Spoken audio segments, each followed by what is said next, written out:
ички саяхат менен бейлейт. Аны Казан губернасынан болгон Насибулла исемли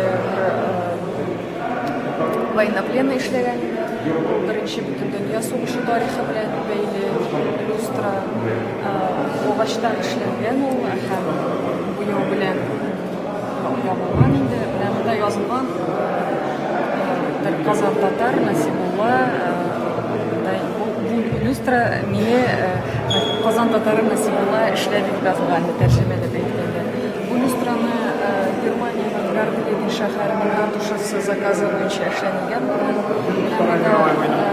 Менә бу фотографияләрдә инде шушы ратушаның фотосурәтләре бар. Ул люстралар 12 люстра булган инде. Әмма сакланып калган бер генә люстра. 30-нчы елларда бу ратушаның бинасында ремонт ясалган булган инде һәм бу люстраларны алганнар, агач люстраларны ничектер мөгъҗиза дип әйтсәк тә була, менә бер генә экспонаты сакланып калган.